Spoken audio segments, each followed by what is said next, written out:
The most beautiful thing about mindfulness is that we can practice it anywhere and anytime, not just while we are in the middle of our downward facing dog or seated in lotus position.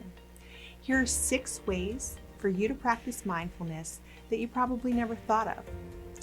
Let's face it, being seated is not the ideal way to cultivate clarity or consciousness for all people. This is what makes mindfulness more accessible than meditation. It can be practiced while you're moving, working, walking, and relating.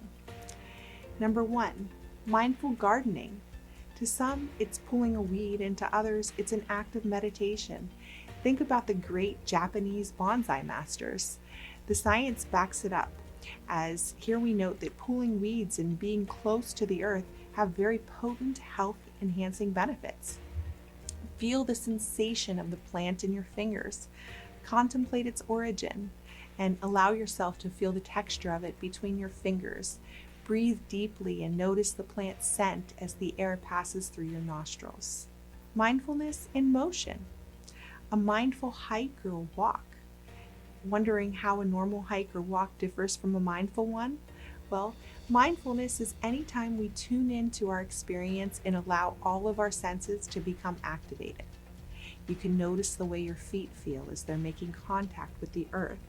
You can be conscious of your breathing and the way that the air feels on your skin.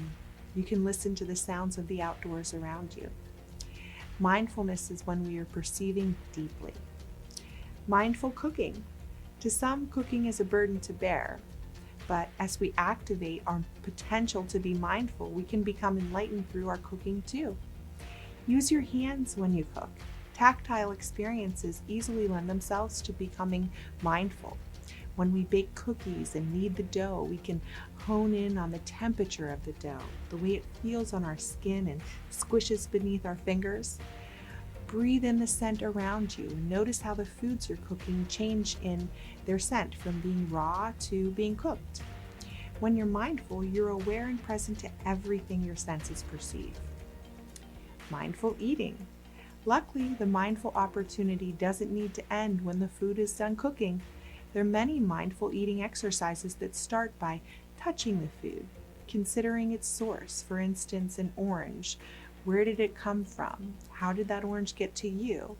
Then as you're touching it with awareness and noticing its exterior's texture, you can slowly open and peel the different layers to your orange.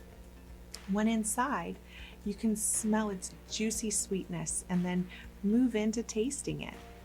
Try to take each bite slowly by chewing it for at least 10 seconds. Notice the way that the texture and flavor change with each bite. A mindful shower. Showering is a great time to be mindful because it's uninterrupted time. It's away from your kids, the boss, or your partner. To make your shower more mindful, try adding aromatherapy. You can make it a meditation haven by using slow, deep breaths as each shower drop warms your skin. You can listen with intention to the sound of the water drops splash down on the shower floor. Mindful loving. Mindfulness doesn't need to be what we do when we're alone. It can be used to enhance our relationships. There is something that we call beginner's mind. When we first get to know our partner, we ask many interested questions about who they are and what they like, yet with time, we assume to have those answers. Unfortunately, with our assumptions, we fail to take advantage of coming to know the great changes that happen for all of us through time. When we use beginner's mind and interact with our partner as though they are a new person, we're naturally more curious and tuned in. This is mindfulness. Be well.